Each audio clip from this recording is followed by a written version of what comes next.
Night market నుండి పుచ్చకాయ తీసుకొచ్చినప్పటి నుంచి మా చెల్లి ఒక పక్క, శివ ఒక పక్క కట్ చేస్తావా చేయవా, కట్ చేస్తావా చేయవా అని ఒకటే నస అయిపోయింది. ఈ టైంలో ఎందుకు మళ్ళీ రిక్కీ కూడా అడుగుతాడు, మార్నింగ్ కట్ చేస్తాలే అని చెప్పాను అనమాట.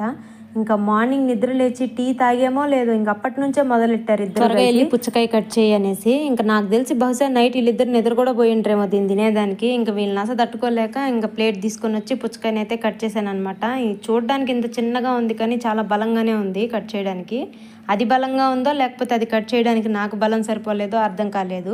నేను ఇక్కడ ఇలా కట్ చేస్తున్నానో లేదో చెరొక పక్క తీసుకొని తింటా ఉన్నారనమాట. కట్ చేసేంత వరకు కూడా ఆగలేరా అని నేను అరుస్తూ ఉన్నాను. ఇంకా నేను అరుస్తున్నా కూడా పట్టించుకోకుండా మళ్ళీ తీసుకుంటున్నాడు అనమాట. అందుకే ఇక్కడ ఒక లుక్ ఇచ్చాను. నీ లుక్లకి ఎవరు ఇక్కడ భయపడరు కానీ అమ్మ, మాకు పుచ్చకాయ పెడితే మేము తింటాము అని అంటున్నారనమాట. ఇంకా సరే అనేసి ప్లేట్లో పుచ్చకాయ అంతా కట్ చేసేసి శివాకైతే ఇస్తున్నాను. నేను కష్టపడి కట్ చేసినంతసేపు పట్టలేదనమాట ప్లేట్ ఖాళీ చేసి పక్కన పెట్టడానికి. వీడియో నచ్చితే లైక్ అండ్ సబ్స్క్రైబ్.